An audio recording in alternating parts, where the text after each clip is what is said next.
This video is sponsored by Ground News. It's all looked done and dusted. A shiny new trade agreement between the US and the EU, agreed just a couple of weeks ago. Von der Leyen even made a little pilgrimage to Donald Trump, shook his hand, and for a moment it seemed like the deal, which to be honest is pretty terrible for Europe, was a wrap. Well, not quite. Because here's the thing, no one in Europe actually seems happy with it. Many national capitals definitely aren't. The European Parliament definitely isn't. And the media, they've pretty much stamped it with a giant red massive L. We even made an entire video on it, pointing out exactly how this deal tilts heavily in favor of the US. But of course, Trump being Trump, he's not finished either. He's already dangling the tariff stick once again, threatening to hike them up to 35% if Europe dares to regulate big tech. So in this video, we'll quickly unpack the deal itself, check where it actually stands,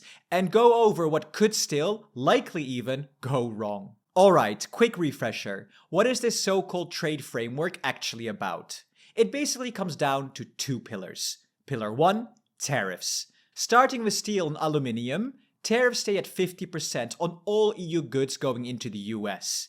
There's some vague talk about tariff-free quotas, but nothing concrete. For everything else, the US sets a single tariff ceiling of 15% on EU goods.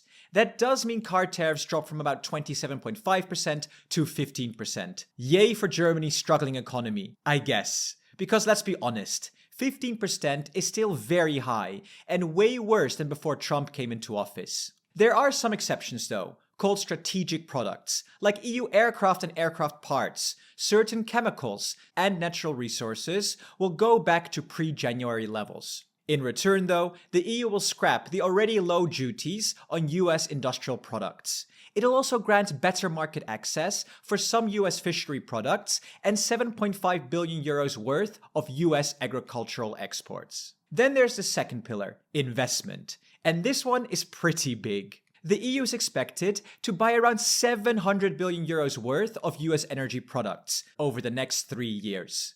On top of that, 34 billion euros in AI chips, and EU companies are expected to invest at least 540 billion euros in the US by 2029. And this is my absolute favorite part. The EU's official documentation calls this promoting and facilitating mutual investments on both sides of the Atlantic. Mutual? Both sides? Really? Because I don't see a word about US investment into Europe. Let's recap. We lower our trade barriers even more, make massive investments across the Atlantic, and in return, we get a shiny 15% tariff wall. Seems like a fair deal, no? Well, I'm not the only one complaining. It wasn't exactly welcomed in all of Europe's capitals either, with France leading the charge. Prime Minister François Bayrou called it a dark day when an alliance of free peoples resigns itself to submission. And then Trump did what Trump always does. He threw a big dose of uncertainty into the mix. Within a week of signing, he was already back to threatening Europe with 35 tariffs on all goods. Why? Because of that 540 billion euro in investments European companies are supposed to make in the US. Because the EU can't actually force private companies to invest abroad.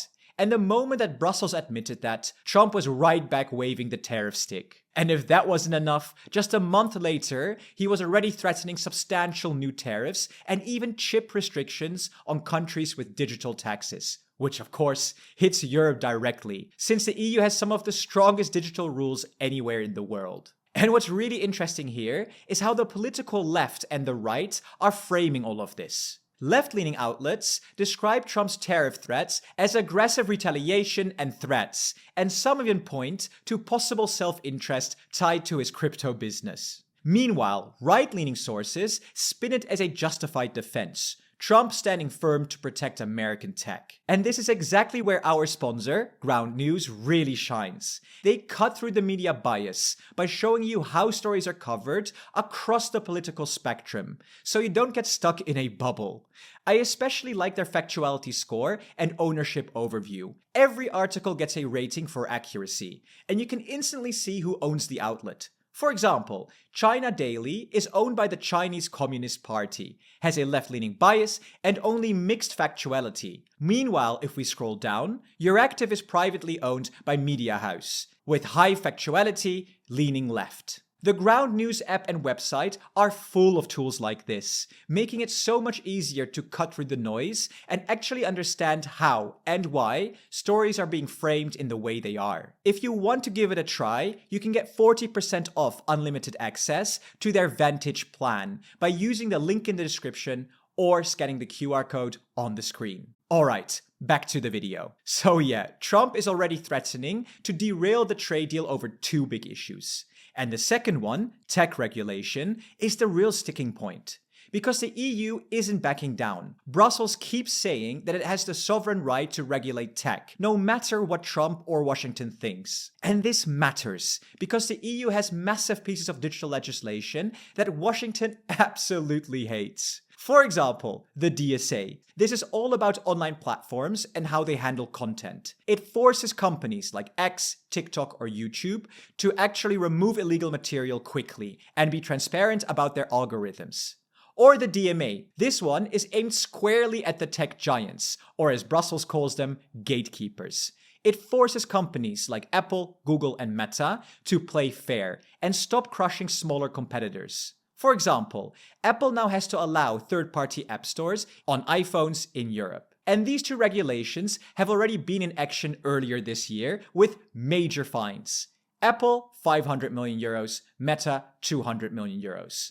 The message is clear. The DMA is here to stay, and it's actually being applied. And the country leading the charge here once again, France. President Macron has already warned that if Trump keeps threatening tariffs over tech regulation and digital taxes, the EU should be ready to hit back. This time, really targeting the US digital sector. But it's not just Paris making noise. The US-EU deal still isn't a done deal inside the EU itself. For it to take effect, it needs approval from two places. The Council of the EU, where all 27 governments, including France, have a say, and the European Parliament, which must sign off on scrapping duties on US industrial goods, more access for American fishery products, and those non-sensitive agricultural exports. And so far, neither of these institutions have given their approval. French MEP Marie-Pierre Védrenne admits that the Parliament is very divided, with some lawmakers calling for outright rejection.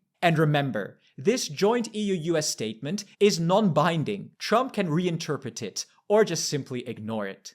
So we end up with four possible outcomes. Macron convinces other European capitals and shoots it down in the Council of the EU, resulting in, well, a trade war. Or the European Parliament shoots it down. Or Trump just does his Trump thing and walks away from the deal anyway. Or everything is rosy and goes on as agreed. Which one do you think will happen? Because this is what I think. Frankly, Europe is holding one terrible card. Russia's invasion of Ukraine. Because of it, we're so dependent on the US, militarily, politically, and economically, that it bleeds into every other part of the transatlantic relationship. It's basically the ultimate trump card he can always play. If Europe dares to push too hard in a trade war, Trump doesn't just have the power to hit our economy. He can threaten to pull, or at least weaken, American military and intelligence support for Ukraine. And sadly, these issues are all connected. Trump knows this, and he'll use it to his advantage. Which is why I don't think this trade war is anywhere near over. It's leverage he can bring up again and again and again on whatever issue he wants. Europe needs to move so much faster on reducing dependency. That means pushing trade deals with India, Mercosur, and Indonesia, building up our own military, and investing in chips and energy production here at home. But honestly, I am already worried about the amount of energy we are planning to buy from the US. Are we just swapping one dependency, Russian energy, for another, American energy? What I'd really love to see is a clear roadmap. Let's call it Europe 2035. A sovereignty plan that every capital gets behind. A plan that says, this is how we stand on our own 2 feet by 2035. Draghi seems to be doing exactly that. But our actual leaders in power, that kind of vision, still feels a little far away. Thank you so much for watching. And if you want to dig deeper into media bias and understand how stories are being framed, check out our sponsor, Ground News. You can get 40% off their unlimited access Vantage plan